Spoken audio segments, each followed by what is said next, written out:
Shalom Bapak Ibu Saudara, bagaimana kabar kita hari ini? Puji nama Tuhan.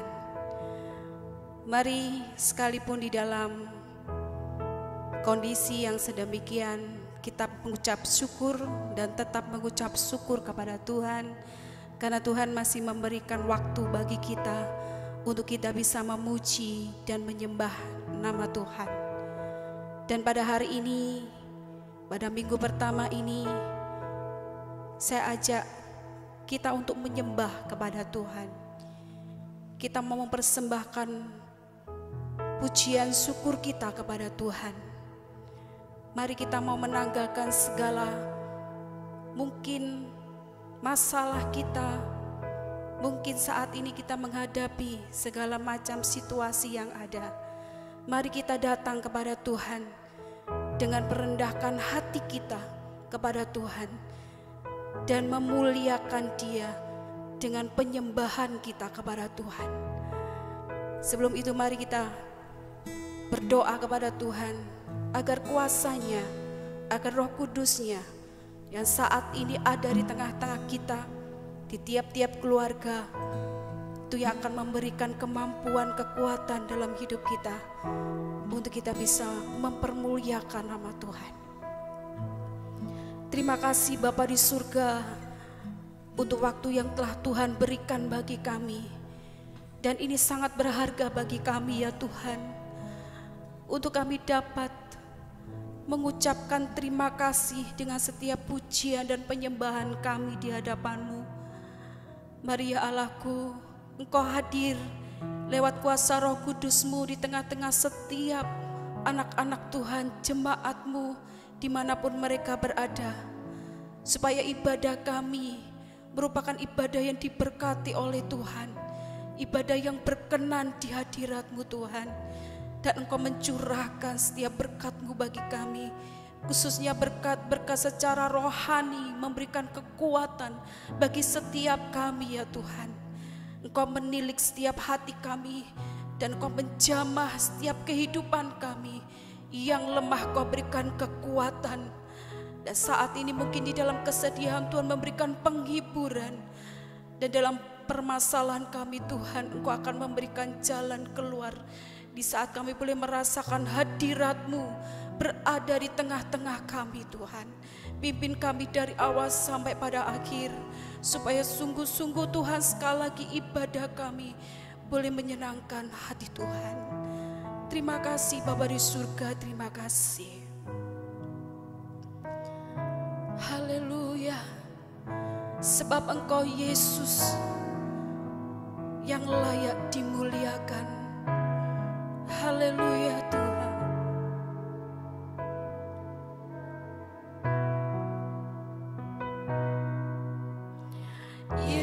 Yesus kami puja, kami sembah sebagai Raja, berdiri di tengah kami, ditinggikan dan dipuji. Yesus kami puja, kami sembah sebagai Raja, berdiri di tengah kami, ditinggikan dan dipuji. Sembah dan puji duit tatamu, sembah dan puji duit tatamu, sembah dan puji duit tatamu. Yesus Tuhan adalah Raja.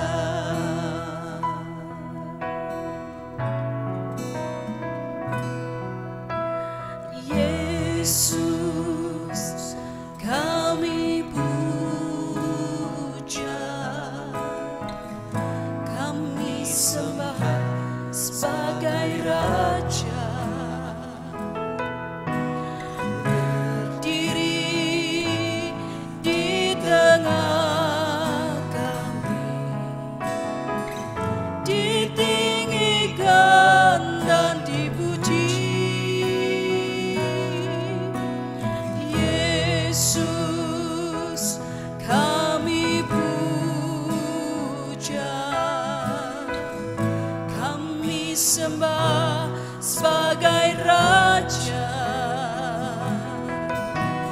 Berdiri di tengah kami, ditinggikan dan dipuji. Sembah dan puji menuhi tahta-Mu. Sembah dan puji menuhi tahta-Mu. Sembah dan puji menuhi tahta-Mu. Yesus Tuhan adalah Raja.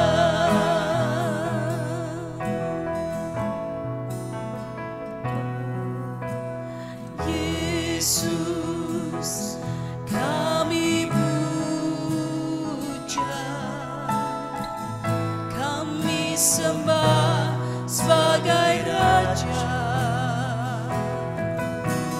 Berdiri di tengah kami, ditinggikan dan dipuji.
Tuhan adalah Raja kami.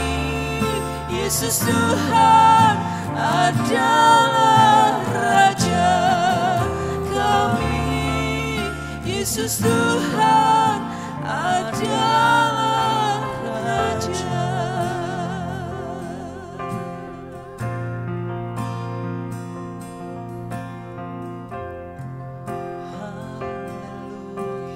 Kami sembah, kami muliakan nama-Mu Tuhan. Mari kita menyembah Allah kita. Mari kita menyembah Tuhan kita yang saat ini ada di tengah-tengah kita lewat kuasa Roh-Nya. Kita mau menyembah Dia. Terima kasih Tuhan.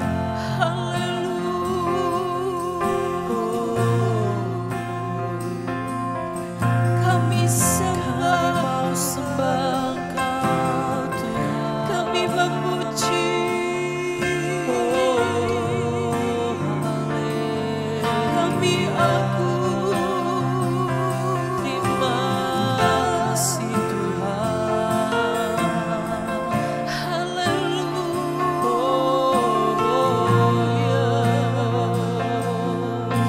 Dimuliakan. Terima kasih ya Yesus.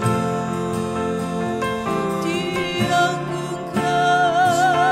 Kau yang layak kami sembah, Kau yang layak terima pujian. Kami Nama segala nama yang kasih Yesus. Terima kasih Tuhan.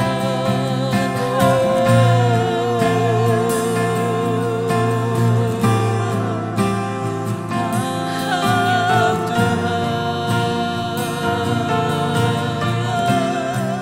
Terima kasih ya Yesus. Allah yang berkuasa, Allah pemilik hidup kami.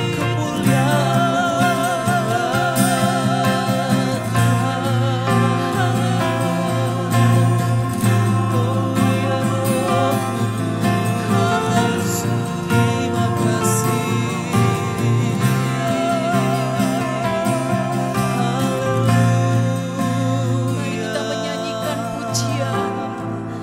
Mari kita menyanyikan pujian di hadapan Tuhan. Sebab Dia yang layak menerima pujian kita. Haleluya.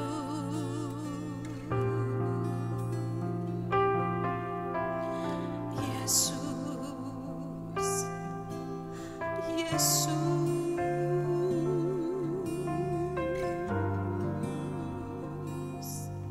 Haleluya. Nyanyi pujian bagi-Mu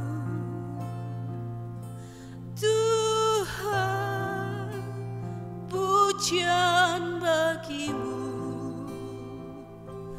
Tuhan.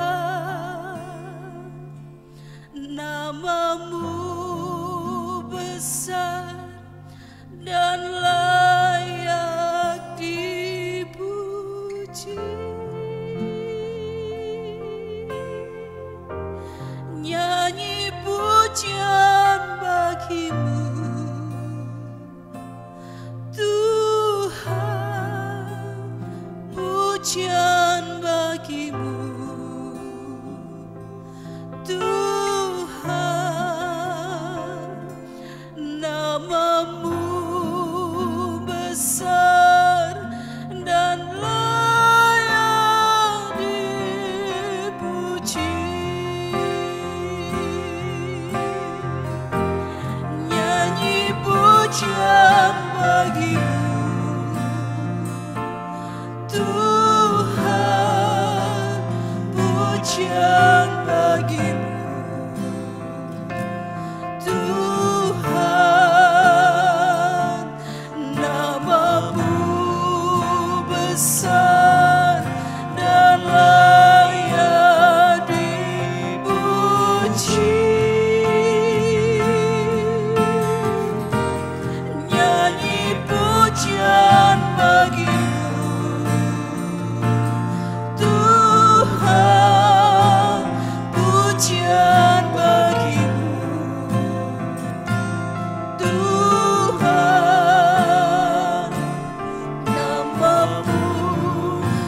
besar dan layak dipuji. Agungkan namamu,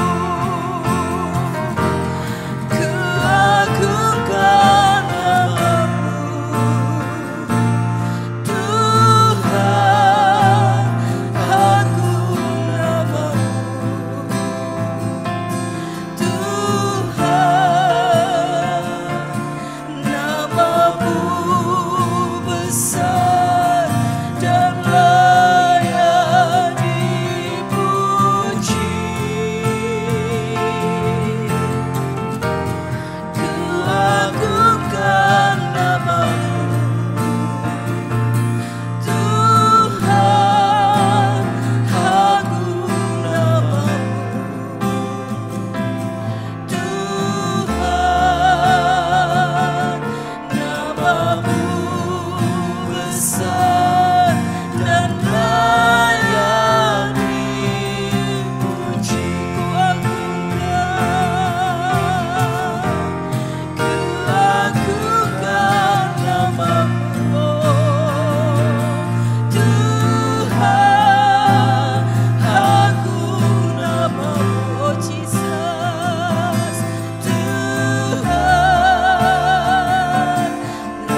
tantangan dalam kehidupan kami Tuhan, tetapi Engkau Allah yang lebih besar dari semuanya itu, dan Kau layak menerima pujian. Kami menyembah Engkaulah Tuhan kami, Engkaulah pencipta pemilik hidup kami. Terima kasih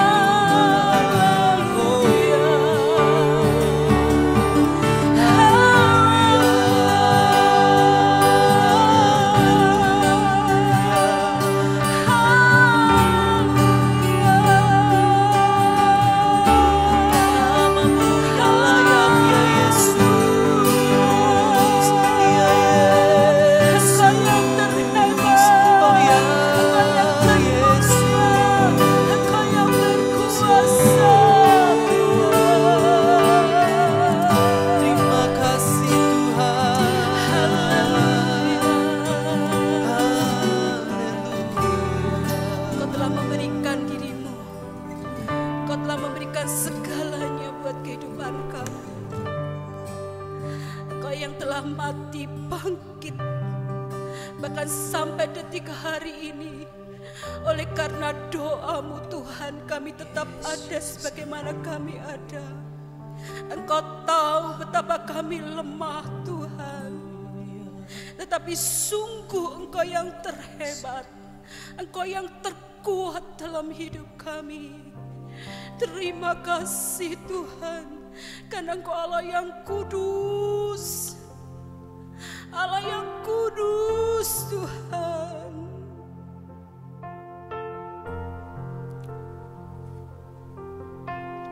Sekarang kami menghadapi perjamuan kudus-Mu. Layakkan kami Tuhan, supaya perjamuan kudus menjadi berkat buat setiap kami. Haleluya.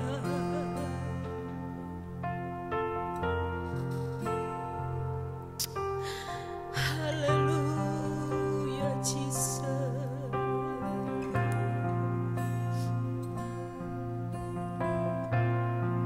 Amin Jesus. Kau kudus, kudus, Tuhan Allah berkuasa. Layaklah Engkau, Kau Anak Domba, Engkau kudus, kudus, Tuhan Allah berkuasa. Layaklah Engkau, Kau Anak Domba. Amin.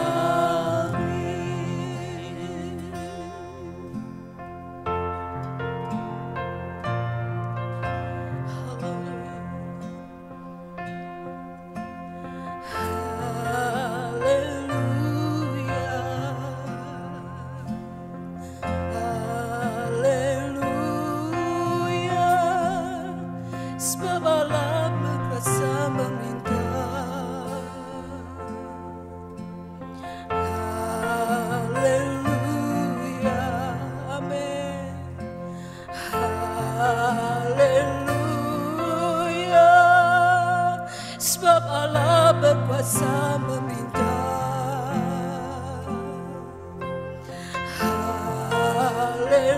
Haleluya.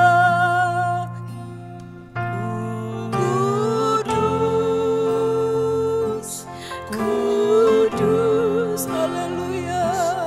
Tuhan Allah berkuasa. Layalah Engkau, Kau anak domba, Engkau kudus, kudus. Tuhan Allah berkuasa. Layalah Engkau, amin. Kau anak domba, Engkau kudus, Engkau kudus, kudus. Tuhan Allah berkuasa. Layalah Engkau, Kau anak domba, Engkau kudus, kudus. Tuhan Allah berkuasa. Layalah Engkau, amin. Kau anak domba, amin. Haleluya, haleluya. Sebab Allah berkuasa memerintah. Haleluya, haleluya, haleluya. Sebab Allah berkuasa memerintah.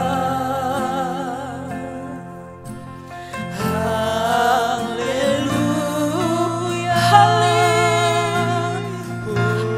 Holy,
Mari kita berdoa dulu sebelum kita akan masuk dalam pembahasan firman Tuhan.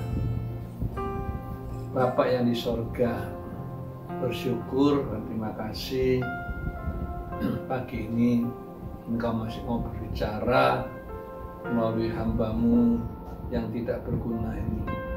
Terima kasih Bapak, walaupun saat ini pandemi sedang mengganas untuk kesekian kalinya, kami tetap percaya kami dalam perlindungan-Mu yang aman. Terima kasih Bapak, berbicaralah melalui firman-Mu agar kami mengerti bagaimana cara kami harus hidup dan berkenan kepada-Mu. Terima kasih. Dalam nama Tuhan Yesus, kami bersyukur, kami berdoa. Yang percaya kata sama-sama. Haleluya. Amin. Ya. 2 minggu yang lalu saya sudah bicara tentang perjalanan di padang gurun, ya, bagian pertama. Kita sudah lihat bahwa ya pengalaman untuk berjalan di padang gurun itu bukan saja perlu, tetapi wajib bagi setiap orang percaya. Ya, sama seperti Tuhan Yesus dicobai, ya, setelah 40 hari 40 malam, ya, dicoba iblis, dibawa ke padang belantara.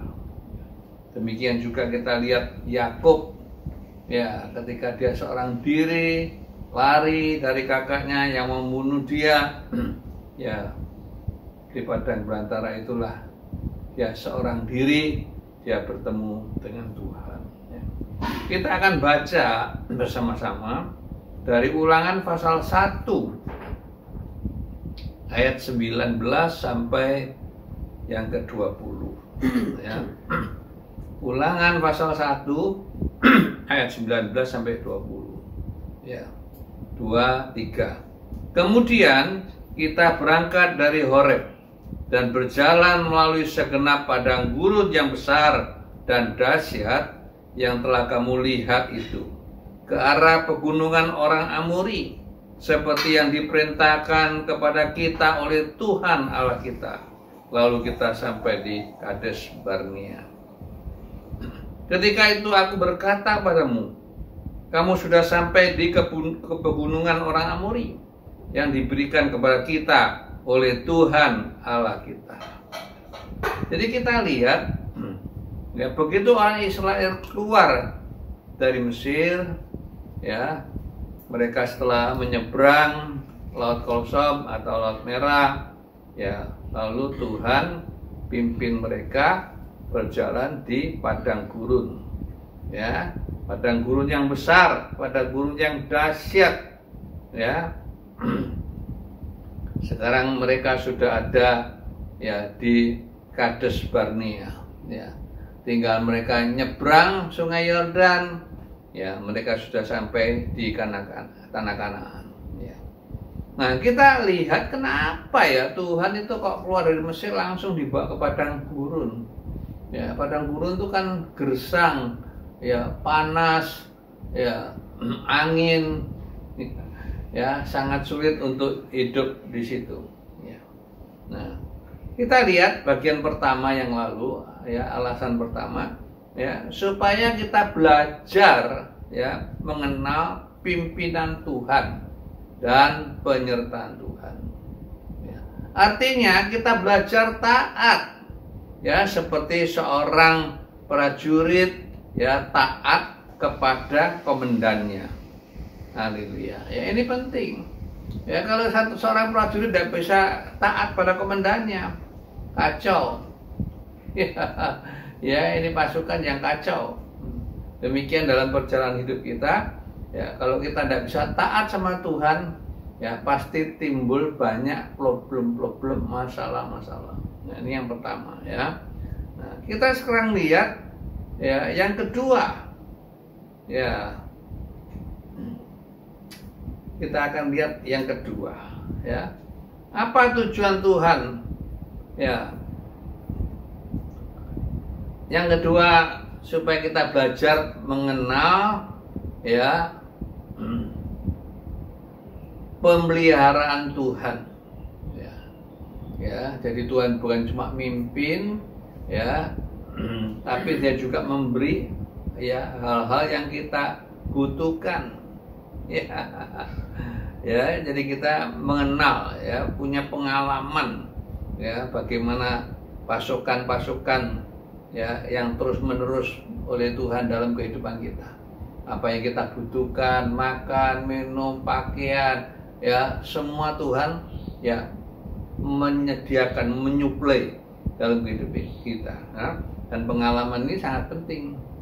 Ya, kalau dokter cuma sekolah, tidak bisa praktek, tidak punya pengalaman, ya, dia bukan dokter yang, ya, mampu. Ya, karena teori sama praktek kadang-kadang, ya, jauh berbeda, tidak sama. Haleluya. Ya, kita baca dalam Ulangan pasal 8. Ya, tolong dibacakan Ulangan pasal 8 ayat yang ketiga sampai ayat yang keempat. Ya, kenapa Tuhan, ya,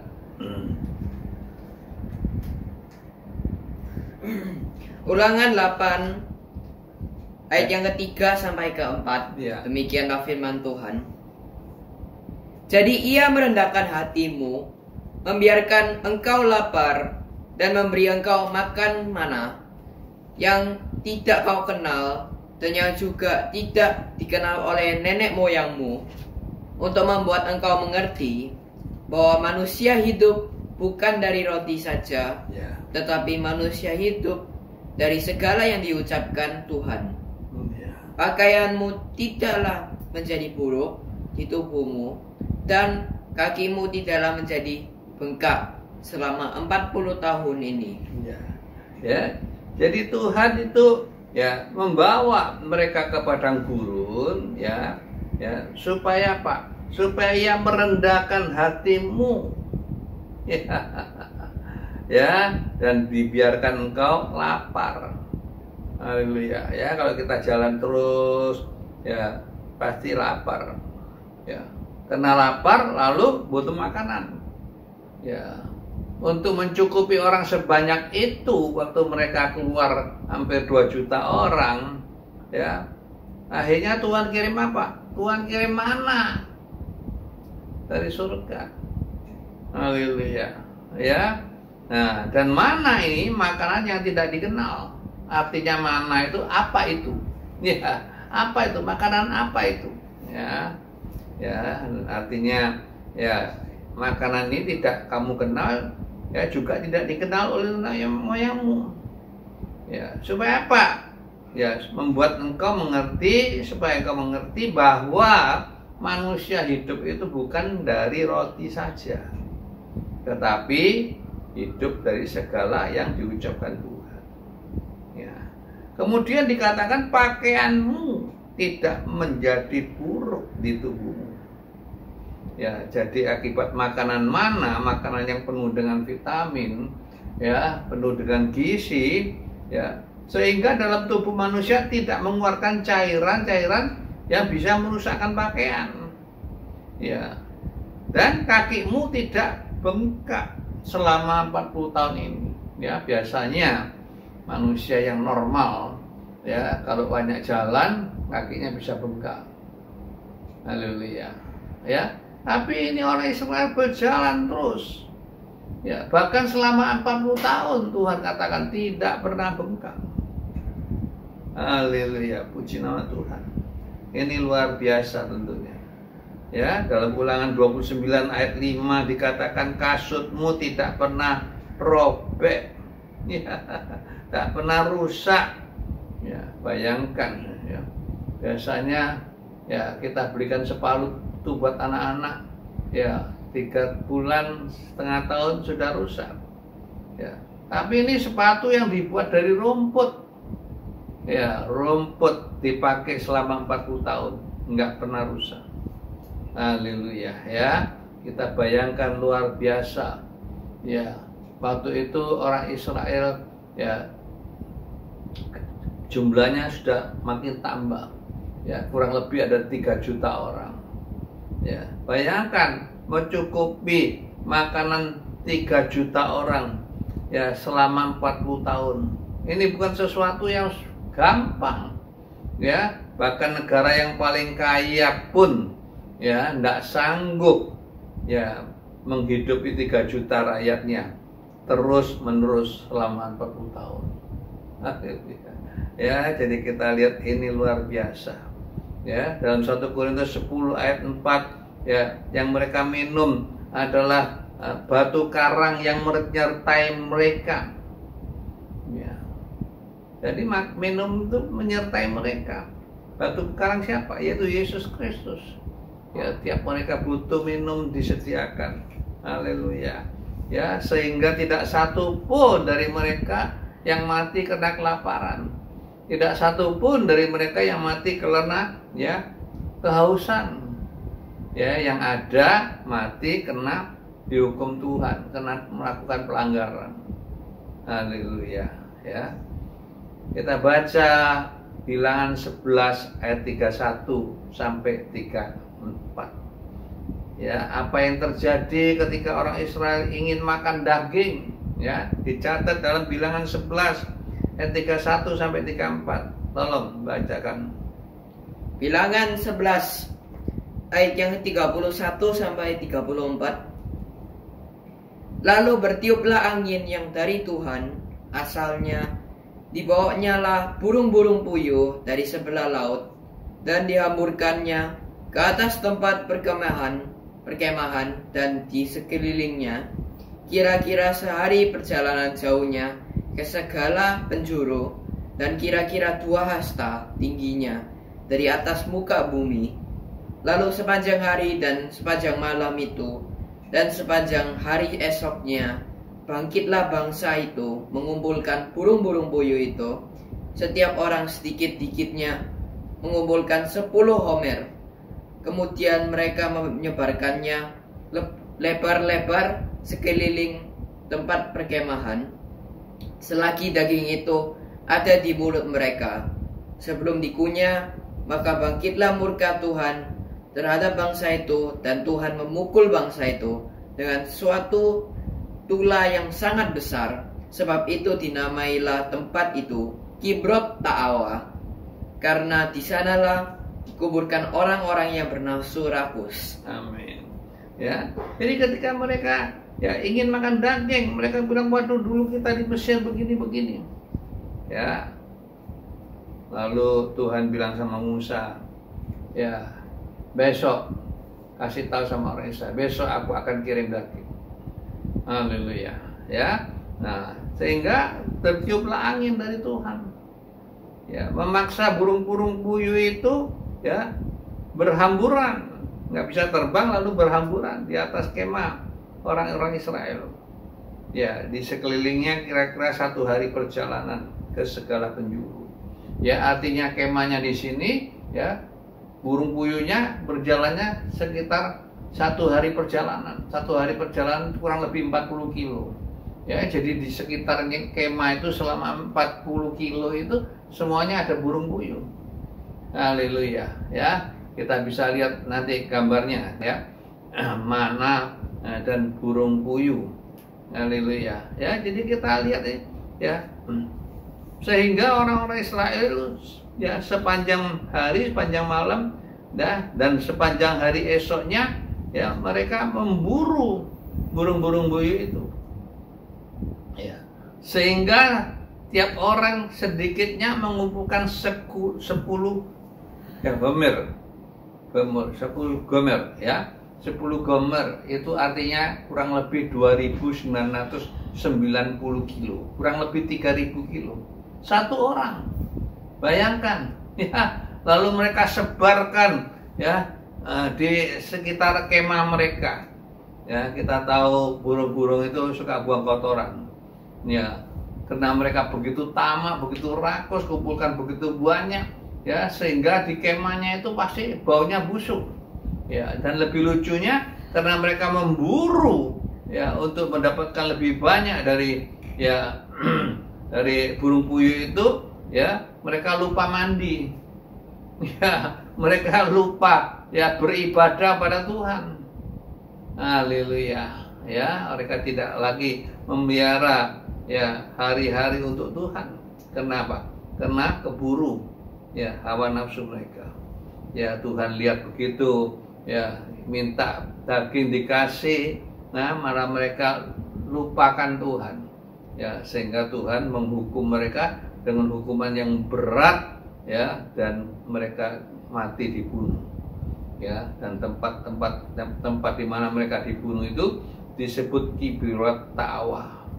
Ya, yang artinya di sanalah dikuburkan orang-orang yang bernafsu rakus. Haleluya. Ya, kemauan mereka dicukupi, ya, tapi mereka malah timbul nafsu yang begitu besar. Haleluya. Inilah manusia. Ya, manusia itu keinginannya nggak pernah bisa dipuasi. Haleluya. Ya, keinginan manusia seringkali seperti neraka. Ya, neraka itu tidak pernah puas. Neraka itu tidak pernah kata, oh stop, ya sudah berhenti, sudah terlalu banyak yang mati. Enggak pernah. Haleluya. Ya, demikian hati manusia. Ya, sebab itu mari hati-hati, ya, kita mesti ya merasa secara jasmani itu kita sudah cukup. Secara rohani kita yang kurang. Ya, bukan sebaliknya. Ya, bukan sebaliknya, secara jasmani kita terus merasa kurang. Secara rohani kita kata, oh cukup. Ya, seminggu ke gereja sekali ya, cukup. Tidak usah ikut pendalaman Alkitab. Ya, tidak usah ikut doa dan lain sebagainya. Ya, ini pikiran yang tidak menyenangkan Tuhan. Haleluya. Ya. Tuhan bertanggung jawab. Ya, Tuhan memimpin mereka keluar dari negeri perbudakan, ya, dengan tangannya yang kuasa. Tuhan juga ya menyediakan ya semua keperluan mereka. Haleluya, puji nama Tuhan. Ya. Namun karena mereka terlalu tamak, ya, keinginannya terlalu menggebu-gebu, ya, akhirnya justru ya mereka dipukul Tuhan, dihajar Tuhan, ya, dengan hukuman yang keras sekali. Ya. Mungkin suami ambil 3.000 kilo, istri juga ambil 3.000 kilo. Saya bayangkan bagaimana caranya. Ya, mungkin mereka pakai kereta, ya, haleluya, untuk bawa itu. Lalu gimana caranya? Ya, untuk ditaruh di sekeliling kemahnya. Ya, luar biasa. Ya. Nah, ini adalah yang kedua, ya.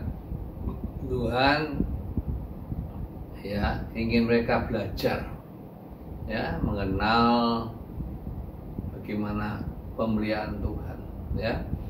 Tuhan tidak pernah lalai mencukupi semua kebutuhan yang kita perlukan. Haleluya. Ya. Yang ketiga, kita akan lihat, ya, apa yang Tuhan inginkan dari orang Israel, ya, supaya mereka belajar mengenal prinsip hidup Allah, ya, prinsip hidup Allah, ya, melalui apa? Wahyu dan pendidikan. Ya, kenapa? Karena Allah ingin punya satu tempat untuk boleh hidup bersama-sama dengan umatnya. Haleluya. Ya, berarti kita boleh belajar, ya, prinsip, ya, dari pribadinya Allah, ya, melalui apa? Melalui wahyu ilahi, ya, yang dinyatakan pada manusia, ya, dan melalui pendidikan, ya, disampaikan oleh nabi-nabi, ya, ya, bahwa Allah perlu tempat untuk bisa tinggal bersama manusia, ya. Kita akan lihat dalam Keluaran 25, kitab Keluarga 5. Ini adalah suara hati daripada Allah sendiri, ya. Tolong, Keluaran 25 ayat 8 sampai ayat yang ke-9. Haleluya. Keluaran pasal yang ke-25 ayat yang ke-8 sampai yang ke-9. Ya. Demikianlah firman Tuhan. Dan mereka harus membuat tempat kudus bagiku, supaya aku akan diam di tengah-tengah mereka. Menurut segala apa yang dikutunjukkan kepadamu, sebagai contoh kemah suci dan sebagai contoh segala perabotannya, demikianlah harus kamu membuatnya. Ya, ya. Di dalam Keluaran 25, ketika umat Israel sudah sampai di Sinai, ya, Tuhan suruh Musa mendirikan kemah suci. Haleluya, ya. Tujuannya apa? Ya, supaya Tuhan bisa diam di tengah-tengah umatnya. Haleluya, ya. Kemah suci atau tempat kudus, ya, atau disebut tabernakel. Ya, gereja kita ada gereja tabernakel. Ya, ya. Supaya apa? Ya, mereka harus membuat tempat bagiku supaya aku akan diam di tengah-tengah mereka. Ya, ini suara hati Tuhan. Tuhan punya satu kerinduan, ya, supaya bisa diam di tengah-tengah mereka. Haleluya, ya. Waktu itu belum mendirikan bait suci seperti yang dibangun oleh Salomo. Ini masih dari tenda. Ya. Tuhan bilang, kamu harus membuat, ya, menurut segala yang kutunjukkan padamu. Haleluya. Ya.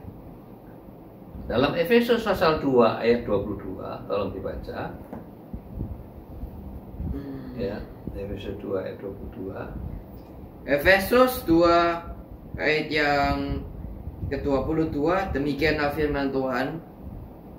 Di dalam Dia kamu juga turut dibangunkan menjadi tempat kediaman Allah di dalam Roh. Ya, ya. Jadi gambaran dari kemah suci itu, ya, adalah gambaran, ya, kita akan dibangun bersama-sama, ya, untuk menjadi tempat kediaman Allah oleh Roh. Haleluya, ya. Jadi secara tentang kemah suci itu tidak jauh dari kehidupan Tuhan Yesus. Ya, tidak jauh dari kehidupan daripada umatnya. Haleluya, ya. Ini penting sekali buat kita ngerti, ya. Jangan sampai apa itu kemah suci itu nggak ada urusannya dengan saya. Keliru. Ya, justru penting, ya, untuk kita hayati dengan baik, ya. Nah, ini suara hati Tuhan. Tuhan mau membangun satu kemah suci, ya, yang akhirnya berwujud dalam apa? Yerusalem baru. Haleluya, ya. Di Yerusalem baru Tuhan bangun begitu rupa, ya, yang dibangun apa? Umatnya.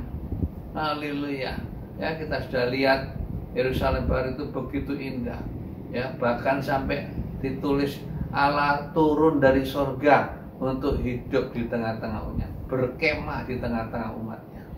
Haleluya, ya. Ini luar biasa, ya. Jadi ini suara hati Tuhan, ya, yang dinyatakan pada zaman Musa. Haleluya, ya. Zaman perjanjian baru lebih jelas lagi, ya, ya, ya. Nah, kita lihat yang pertama yang harus dibuat itu apa, ya. Keluaran 25 ayat 10 sampai 22, ya. Kita baca sebagian ayat 10 saja. Keluaran 25 ayat 10. Keluaran 25 ayat yang ke-10, demikianlah firman Tuhan. Haruslah mereka membuat tabut dari kayu penaga, 2,5 hasta panjangnya, 1,5 hasta lebarnya, dan 1,5 hasta tingginya. Ya. Yang pertama dikatakan mereka harus membuat tabut perjanjian. Ya, ada tema judulnya itu mengenai tabut perjanjian. Haleluya, ya. Tabut perjanjian itu apa?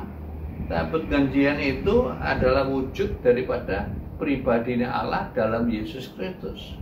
Ya, kita baca Kolose 2 ayat 9. Kolose 2 ayat 9. Kolose 2 ayat yang ke-9. Demikianlah firman Tuhan. sebab dalam Dialah berdiam secara jasmani, ya, seluruh kepenuhan kealahan. Ya, ya, di dalam Yesus Kristus, ya, itu terdiam seluruh kepenuhan kealahan. Artinya Yesus Kristus itu adalah wujud daripada pribadi Allah. Ya, itu dituangkan dalam tabut perjanjian. Haleluya. Ya, jadi kita lihat karena ya Allah berbicara kepada umatnya ya melalui tabut perjanjian. Di tengah-tengah tabut perjanjian Tuhan berbicara. Haleluya. Ya, sehingga ya melalui Yesus Kristus yang datang sebagai manusia, ya Allah berbicara. Haleluya. Ya, sebab itu tabut perjanjian itu adalah lambang daripada Kristus Yesus. Haleluya. Puji nama Tuhan. Kemudian selain buat tabut perjanjian, ya, dalam Keluaran 25 ayat 23 ya sampai 30 ya. Ya, Musa juga disuruh Tuhan membuat apa? Meja roti sajian. Ya, tolong baca ayat 23 saja dari Keluaran 25. Keluaran 25 ayat yang ke-23, demikianlah firman Tuhan. Lagi, haruslah engkau membuat meja dari kayu penaga, 2 hasta panjangnya, 1 hasta lebarnya, dan 1,5 hasta tingginya. Ya, ya. Mengenai meja roti sajian. Haleluya, ya. Apa itu meja roti sajian? Ya, meja roti sajian itu ya di atas meja itu ada 12 tumpuk roti. Ya, 6 ya. Artinya ya 12 suku Israel. Ya, secara rohani ya itu bicara tentang Injil. Roti itu bicara tentang Injil. Ya, manusia bukan hidup dari roti saja. Ya, tapi setiap perkataan yang keluar dari mulut Allah. Ya. Ya, artinya Injil itulah firman Allah. Ya, Injil Kristus ya yang ada di meja roti sajian itu ya akan mengenyangkan ya setiap pelayan Tuhan. Ya, artinya setiap pelayan Tuhan itu harus ya mempersiapkan diri ya dengan mengenyangkan diri dengan roti yaitu firman.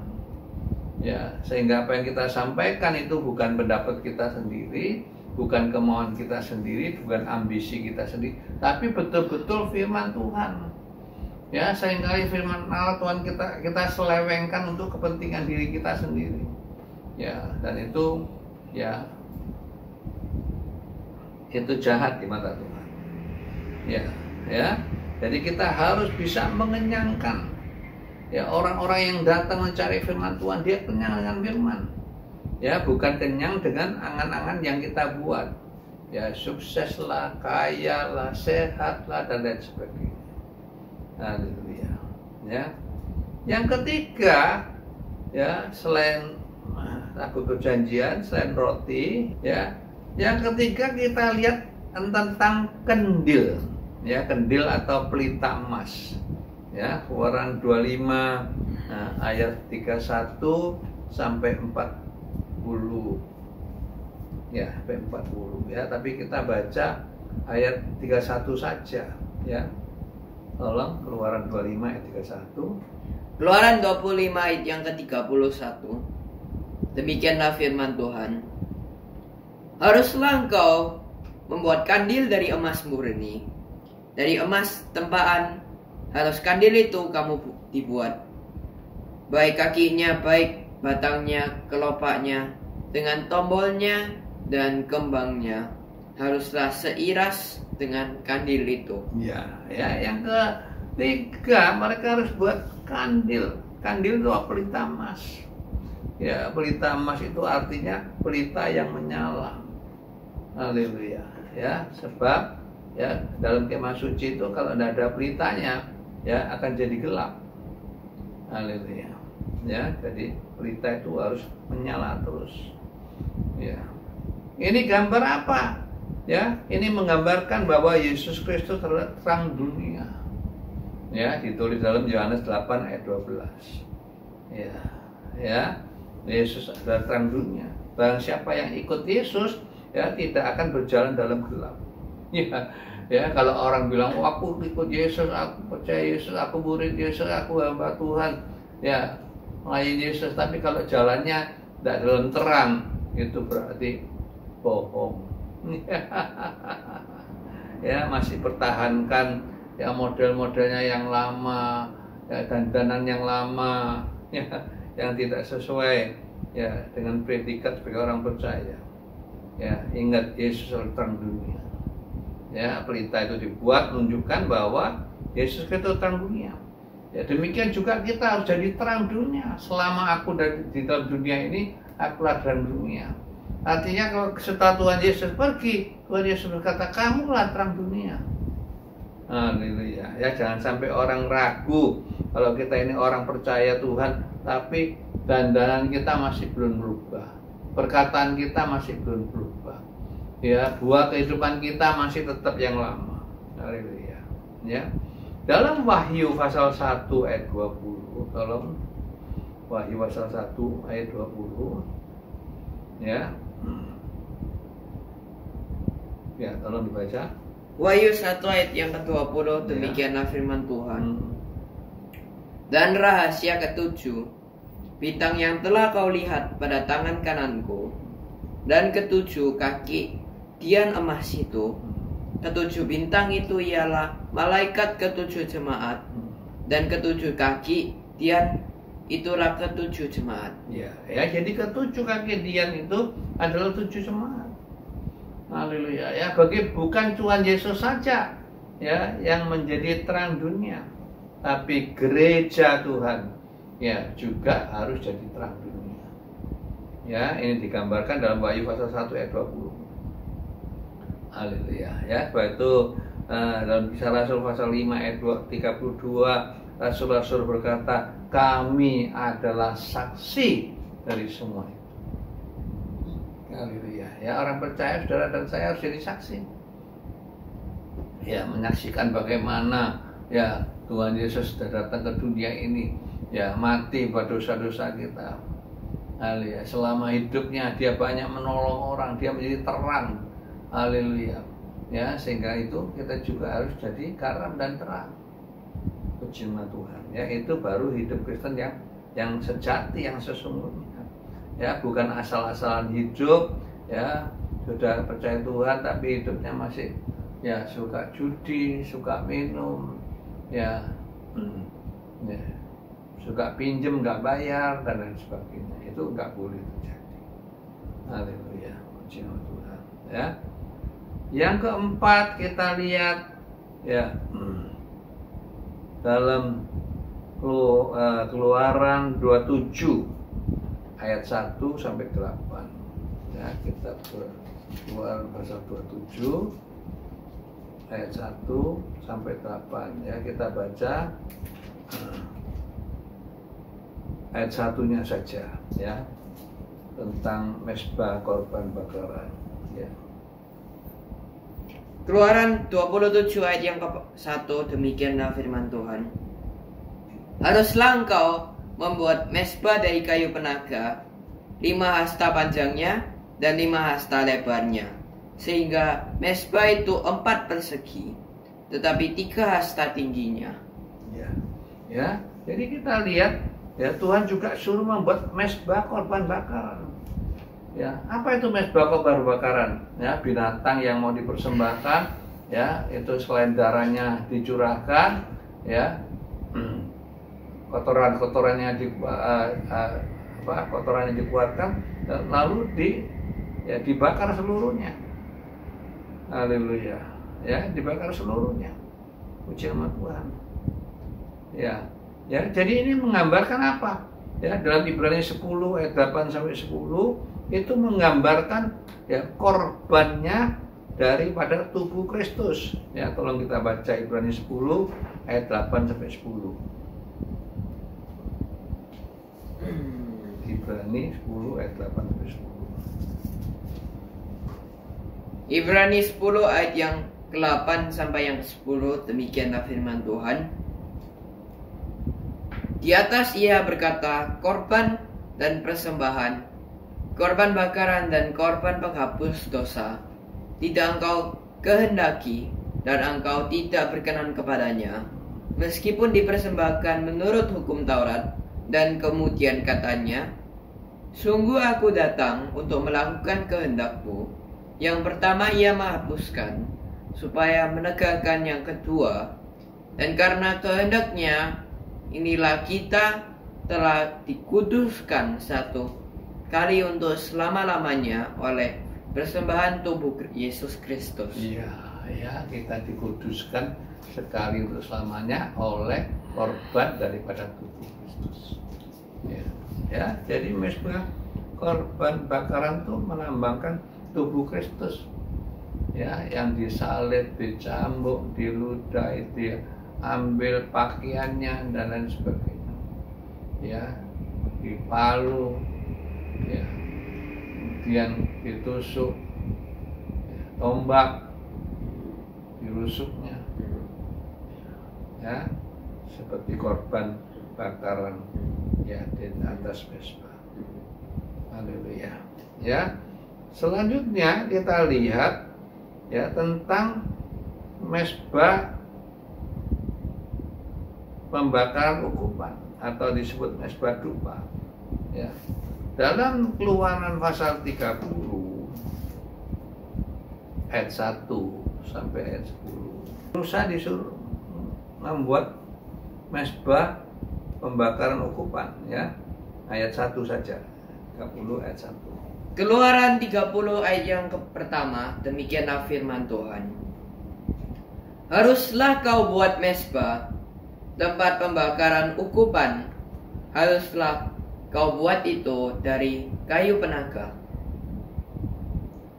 Ya, ayat 2. Sehasta panjangnya dan sehasta lebarnya, sehingga menjadi 4 persegi, tetapi haruslah 2 hasta tingginya.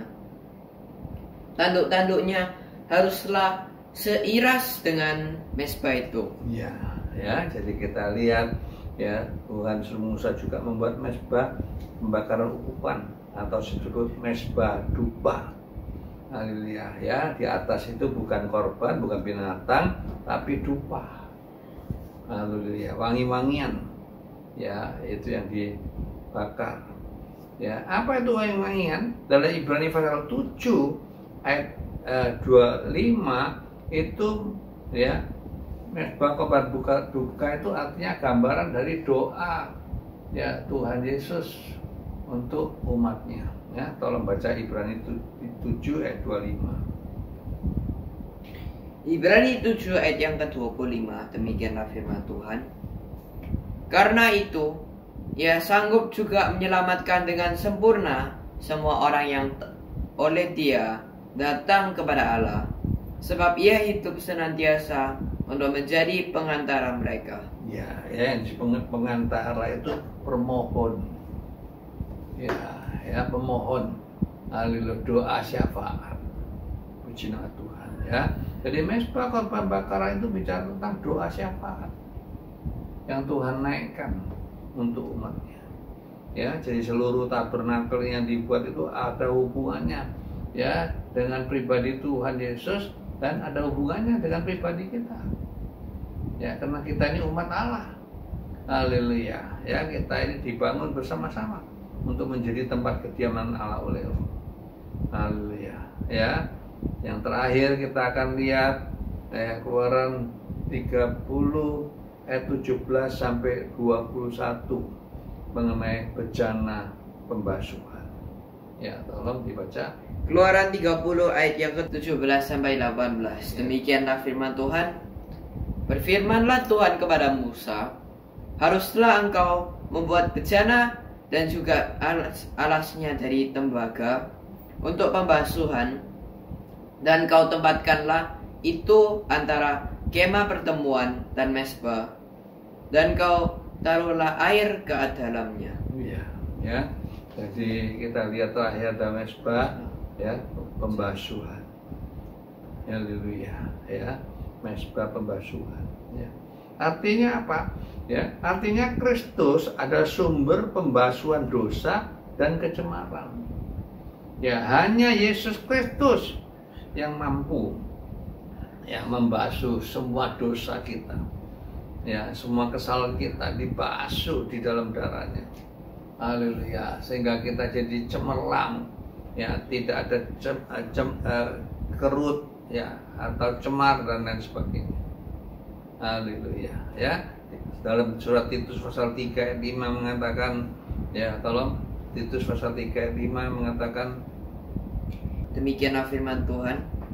Pada waktu itu Dia telah menyelamatkan kita, bukan karena perbuatan baik yang telah kita lakukan, tetapi karena rahmat-Nya oleh pemandian kelahiran kembali dan oleh pembaharuan yang dikerjakan oleh Roh Kudus. Amin. Ya, dalam Titus pasal 3 Paulus mengatakan, ya, Dia menyelamatkan kita bukan karena perbuatan yang baik. Ya, seringkali kita diajari, oh, berbuat baik supaya masuk surga, berbuat baik ya serta selamat, ya, supaya ditempatkan di sisi Allah. Enggak ada itu. Ya, Paulus dengan jelas mengatakan diselamatkan bukan karena perbuatan baik yang telah kita lakukan. Kenapa? Perbuatan baik kita itu tidak seimbang dengan perbuatan jahat yang kita lakukan. Ya, perbuatan baiknya mungkin sedikit, tapi perbuatan jahatnya luar biasa banyaknya. Tidak seimbang. Ya, jadi kalau orang manusia mau, ya, selamat karena perbuatan baik itu tidak mungkin tercapai. Nah, dikatakan pada waktu Dia menyelamatkan kita bukan karena perbuatan baik yang telah kita lakukan, ya, tetapi karena rahmat-Nya, ya, karena kemurahan Tuhan, ya, melalui permandian kelahiran kembali.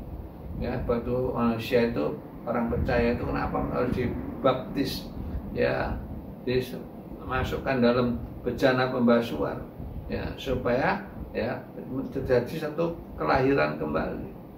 Ya, ya, kelahiran pertama dari orang tua kita, dari ibu kita, ya, kelahiran kita dikerjakan oleh Roh Kudus, ya, oleh pembaruan yang dikerjakan oleh Roh Kudus melalui permandian yang sungguh-sungguh. Ya, kalau orang itu permandiannya cuma main-main, tidak sungguh-sungguh, ya tidak terjadi kelahiran baru. Ya, tapi kalau dia menyesali semua kesalahannya, sungguh-sungguh menangis minta ampun sama Tuhan, begitu dia dimasukkan dalam air keluar, langsung lahir baru. Ya, dan itu harus dialami oleh setiap orang yang percaya. Haleluya. Ya, kemudian dalam Keluaran pasal 28 sampai 30, ya, bicara tentang, ya, pakaian imam besar dan imam-imam. Jadi seluruh pasal ini, ya, 5 pasal ini berturut-turut bicara tentang kemah suci, peralatannya, ya, yang berhubungan dengan Kristus dan gerejanya, ya, termasuk juga kesaksian orang-orang percaya. Puji nama daripada Tuhan. Haleluya. Itulah sebabnya mari, ya, kita sebagai orang percaya, kita sebagai gereja Tuhan, ya, kita tidak boleh main-main, ya, kita tidak boleh main-main. Kita harus sungguh-sungguh, ya, menurut apa yang Tuhan mau. Ya, Tuhan bilang kamu harus berbuat, ya, menurut, ya, contoh-contoh yang ada, ya, yang telah kuberikan. Haleluya. Tidak boleh menyimpang, ya.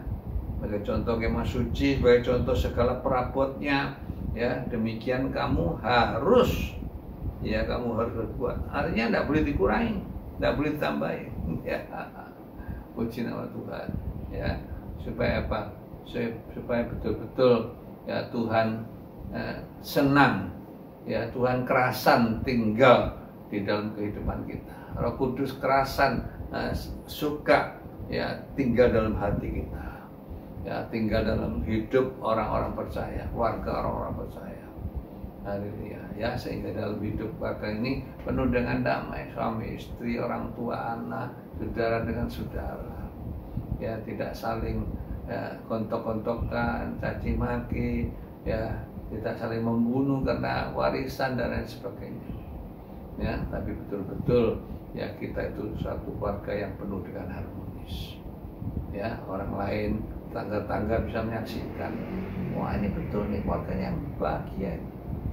Haleluya, ya, sehingga kita betul-betul jadi garam, kita betul-betul jadi terang, ya, bagi orang-orang yang di sekitar kita. Haleluya, puji nama Tuhan, ya.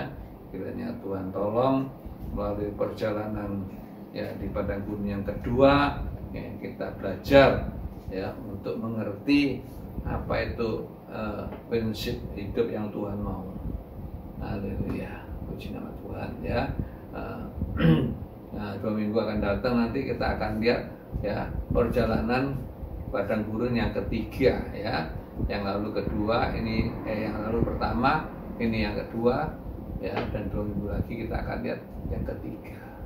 Ya, ada 5 hal yang penting. Ya, kita baru lihat yang pertama, ya, yang kedua, dan yang ketiga.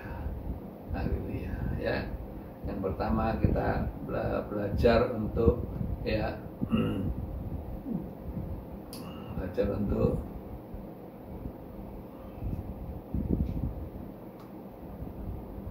kita belajar untuk mengenal pimpinan Tuhan dan penyertanya.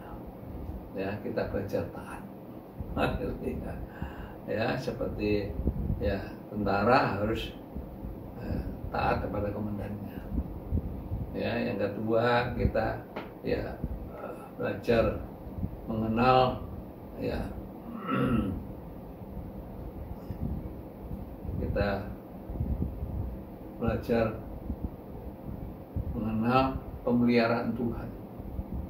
Haleluya, ya, bagaimana Tuhan memelihara kehidupan kita. Ya, kita yakin banyak pengalaman sejak kita lahir, ya, anak-anak, ya, jadi remaja, dewasa, rumah tangga, kemudian punya anak jadi orang tua, kemudian punya cucu jadi engkong dan mak. Ya, kita punya banyak pengalaman. Ya, bagaimana Tuhan yang melihara waktu sakit, waktu kekurangan, ya, waktu kehilangan pekerjaan dan lain sebagainya. Haleluya, ya. Yang ketiga kita belajar prinsip, ya, hidup bersama dengan Allah.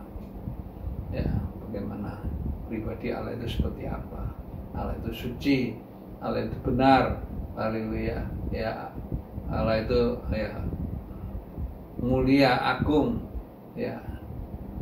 Sehingga kita belajar, ya, melalui wahyu dan pendidikan untuk jadi serupa, ya, semakin mirip dengan Allah. Haleluya, puji nama Tuhan, ya. Mari kita berdoa, mohon Tuhan supaya kita bisa mencernakan setiap perkataan firman yang telah kita dengar pada yang ini, ya. Dan kita juga siapkan hati kita untuk masuk dalam perjamuan suci.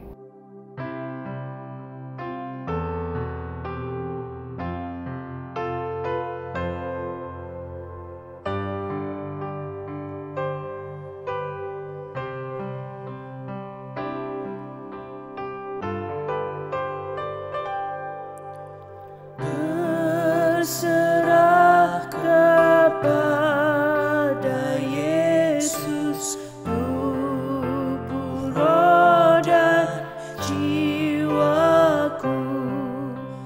Ku kasihi, ku percaya, ku ikuti Dia terus. Aku berserah, aku berserah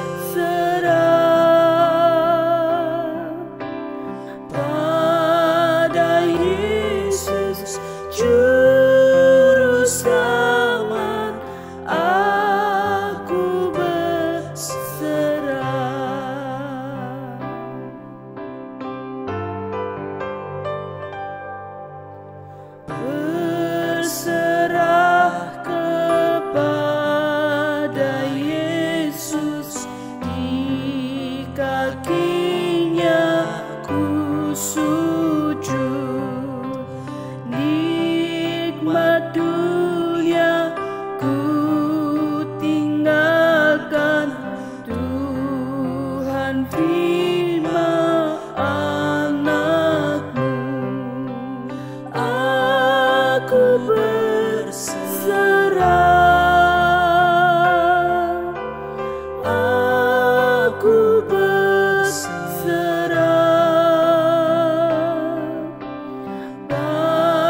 kita angkat roti. Ingat baik-baik akan pengorbanan Kristus. Haleluya. Baik waktu di Taman Getsemani, khususnya di Bukit Golgota. Haleluya. Dia dihancurkan, ya, dia dipaku, dia disalibkan. Haleluya. Manusia benar, manusia suci, jadikan manusia yang terkutuk. Haleluya. Untuk siapa? Untuk kebenaran kita. Cuma Tuhan. Mari dengar baik-baik. Bukankah roti yang kita pecah-pecahkan, yang di atasnya kita mohonkan berkat ini, adalah persekutuan di dalam tubuh Kristus? Haleluya. Dalam nama Tuhan Yesus. Kita makan bersama. Haleluya.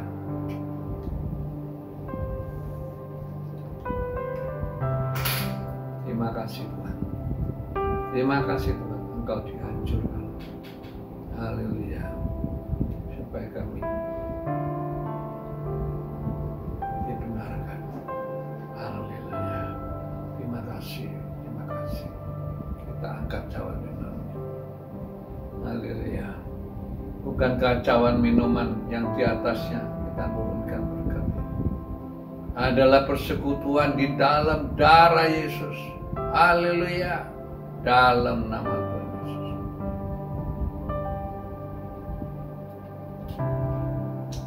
Haleluya. Kita angkat kedua tangan kita. Haleluya. Kita mau bersyukur atas semua kebaikan Tuhan dalam hidup kita yang sungguh-sungguh tak terbalaskan.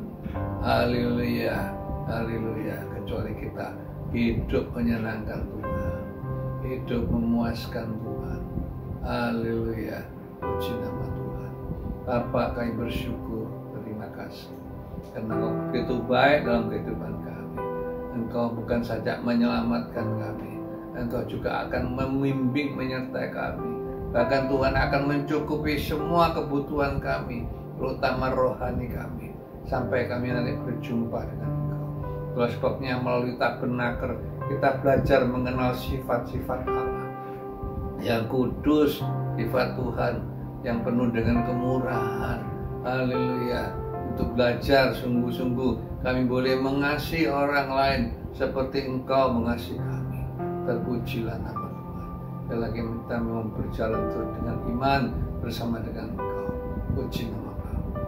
Kiranya anugerah-Mu Bapa di dalam cinta kasih-Mu Tuhan Yesus, juga di dalam kuat kuasa Roh Kudus akan hadir dimanapun kami berada, sehingga yang sakit Tuhan sembuhkan, yang susah Tuhan hiburkan, yang dalam kekurangan Tuhan cukupi, yang ditimpa oleh macam-macam masalah Tuhan berjalan keluar. Nah, roh kami yang mulai redup dibakar kembali dengan api Roh Kudus, agar kami boleh tetap menyala dalam menyongsong kedatangan Tuhan yang kedua kali yang tidak lama. Terima kasih Tuhan, terima kasih. Inilah doa dan ucapan syukur kami yang kami naikkan dalam nama Tuhan Yesus, Juru Selamat dan Kekasih kami. Terima kasih Tuhan yang percaya katakan sama-sama. Haleluya. Amin. Yesus.